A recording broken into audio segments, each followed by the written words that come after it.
Hi and hello everyone. This is Beslin from Beslin Math Easy channel. Welcome to all. எல்லாரும் எப்படிமா இருக்கீங்க? இன்னைக்கு 8ஆம் வகுப்பு கணிதம் சாப்டர் 3 இயற்கணிதம் அல்ஜிப்ரா அதெல்லாம் பயிற்சி 3.2ல 4th சம் தான் பார்க்க போகிறோம். ஓகேவா? என்ன கொடுத்துருக்காங்க, சிம்பிளிஃபை பண்ண சொல்லியிருக்காங்க. சுருக்குக அதாவது ஒரு 2 டேர்ம் கொடுத்துருக்காங்க. அந்த 2 டேர்மே நம்ம ஆட் பண்ணி ஃபைனலாக நம்ம சிம்பிளிஃபை பண்ண போகிறோம். ஓகே, எப்படின்னு பார்க்கலாம். ஃபஸ்ட்டு சப்டிவிஷன் பாருங்கள். 3m அடுக்கு 2 பை எம் ப்ளஸ் இங்கே 2m அடுக்கு 4 பை m அடுக்கு 3. சரி, 3m square by m plus 2m power 4 by m cube or m power 3ன்னு சொல்லலாம். ஓகே, இப்போ இதில் ஃபஸ்ட்டு டேர்மை மட்டும் இது ஒரு டேர்ம், இது ஒரு டேர்ம். சரி, இதை ஃபஸ்ட்டு டேர்ம்னு வச்சுக்கலாம், இதை செகண்ட் டேர்ம்னு வச்சுக்கோம். சரியாம்மா? இப்போ இந்த ஃபஸ்ட்டு டேர்மை நான் என்ன பண்ணுறேன் பாருங்கள், 3ன்னு இருக்குது. ஓகே, இங்கே எந்த ஒரு நம்பருமே இல்லை. சரி, இந்த 3 அப்படியே வச்சுக்கலாம். இங்கே m பவர் 2, இங்கே mன்னு இருக்குது. இப்போ இது ரெண்டையும் கம்பைன் பண்ணலாமா? ஃபார்முலா படி பாருங்கள், a power m by a power n is equal to a power m minus என்னன்னு எழுதலாம். ஸோ அப்போ இதுபடி நம்ம எப்படி ரைட் பண்ணலாம்? m பவர் 2 மைனஸ் 1 எதுவுமே இல்லைன்னா 1 இருக்கிறதா அர்த்தம். அப்போ பாருங்கள், 3 m அடுக்கு 2 மைனஸ் 1 ப்ளஸ் இங்கே என்ன இருக்குது, கான்ஸ்டன்ட் 2 இருக்குது, இங்கே எதுவுமே இல்லை. அப்போ அந்த 2 அப்படியே ரைட் பண்ணிக்கலாம்.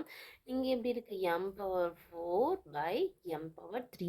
அப்போ இந்த ஃபார்முலா அப்படி ரைட் பண்ணால் m பவர் 4 மைனஸ் 3ன்னு எழுதலாமா? ஓகே, அதான் இங்கே எழுதியிருக்கோம், m பவர் 4 மைனஸ் 3. இப்போ 3 அப்படியே வச்சுக்கலாம். m அடுக்க 2லேருந்து 1 கழிச்சா 1 ப்ளஸ் இந்த 2 அப்படியே வந்துடும். m பவர் 4 மைனஸ் 3 4லேருந்து 3 கழிச்சா 1. இப்போ எப்படி எழுதலாம்? 3m ப்ளஸ் 2mன்னு எழுதலாமா? 3m plus 2m. அப்போ பாருங்கள், வேரியபிள் இங்கேயும் m இங்கேயும் m. ஓகே, ரெண்டுமே சேமாக இருக்கனால இந்த 2 டேர்முமே நம்ம ஆட் பண்ணிக்கலாம். ப்ளஸ் தானே இருக்குது. அப்போ 3 2 கூட்டினா என்ன கிடச்சிரும்? 5. வேரியபிள் m இருக்கிறனால m நம்ம அப்படியே இங்கே ரைட் பண்ணியாச்சு. ஓகேவாம்மா? புரியுதா? இப்போ செகண்ட் சப்டிவிஷன் கொடுத்துருக்காங்க. 14 p power 5 q power 3 by 2p square q minus 12 p cube q power 4 by 3q square. 2 term கொடுத்துருக்காங்க. இது ஒரு டேர்ம், இது ஒரு டேர்ம். இந்த 2 டேர்ம் என்ன பண்ணணும்? சப்ராக்ட் பண்ணணும், கழிக்கணும். சரியா? இப்போ இதில் ஃபஸ்ட்டு டேர்ம் பாருங்கள் எப்படி இருக்குது. 14 இருக்குது. வேரியபிள் 2 வேரியபிள் வந்துடுச்சு. பின்றது ஒரு வேரியபிள், க்யூன்றது ஒரு வேரியபிள். அதாவது பிங்கிறது ஒரு உறுப்பு, க்யூங்கிறது ஒரு உறுப்பு. ஓகே, இப்போ என்ன பண்ணலாம்? ஃபஸ்ட்டு டேர்ம் நம்ம சிம்பிளிஃபை பண்ணலாம். அதுக்கப்புறம் செகண்ட் டைம் சிம்பிளிஃபை பண்ணி ஃபைனலாக 2ஓட வேல்யூவை நம்ம சப்ராக்ட் பண்ணி நம்ம ஃபைனல் ஆன்சர் கொடுக்கலாம். இப்போ பாருங்கள், இங்கே என்ன இருக்குது? 14. இங்கே என்ன இருக்குது? 2 வேறு. இங்கே வந்து கான்ஸ்டன்ட் டேர்ம் 14, டினோமினேட்டரில் 2. அப்போ பிரித்து எழுதிக்கலாம். 14 பை 2 பிரிச்சாச்சு இன்ட்டு. ஏன்னா எல்லாமே பெருக்கல்ல தானே இருக்குது. டாட் வச்சாலும் இன்ட்டு போட்டாலும் ஒன்று தான், நான் டாட் வச்சுருக்கேன். இப்போ பாருங்கள், அடுத்த டேர்ம் வேரியபிள் இங்கே பியோட அடுக்கு 5, இங்கே பி ஸ்கொயர். அப்போ இந்த டேர்ம் எப்படி எழுதலாம்? ஃபார்முலா அப்படி நம்ம ரைட் பண்ணால் a power m by a power n. அந்த ஃபார்முலா அப்படி எழுதலாம். அப்போது p பவர் 5 மைனஸ் 2ன்னு வரும். ஸோ அதான் இங்கே எழுதியிருக்கோம். புரியுதாம்மா? இன்ட்டு அடுத்து வேரியபிள் இங்கேயும் q இங்கேயும் q. அப்போ கண்டிப்பாக இந்த 2 டேர்மை சேர்த்து எழுதணும். q பவர் 3 q பவர் 1 எதுவுமே இல்லைன்னா 1 இருக்கிறதா அர்த்தம். அப்போது க்யூவோட அடுக்கு 3 மைனஸ் 1. புரிஞ்சிருச்சாமா? இந்த ஃபஸ்ட்டு டேர்ம் எப்படி வந்து நம்ம ரைட் பண்ணியிருக்கோன்னு.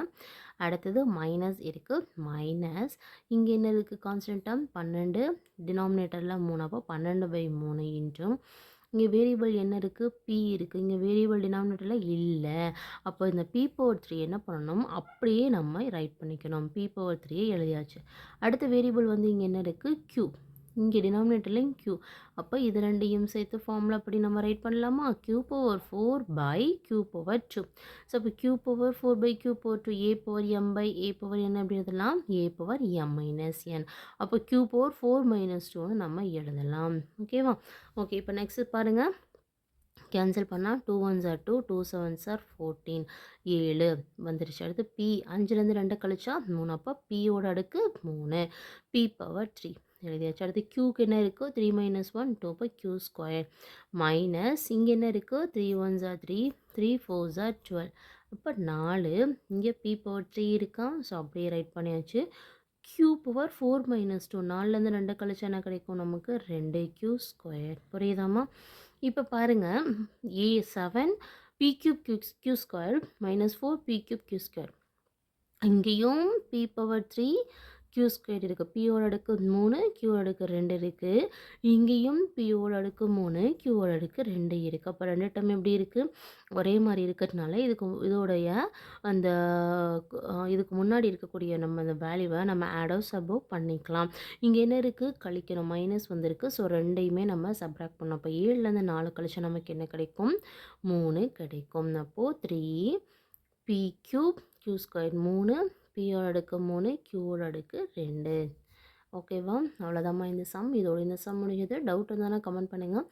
கண்டிப்பாக நம்மளோட சேனல் சப்ஸ்கிரைப் பண்ணுங்கள். உங்கள் ஃப்ரெண்ட்ஸ்க்கும் இந்த வீடியோவை ஷேர் பண்ணுங்கள். தேங்க்யூ.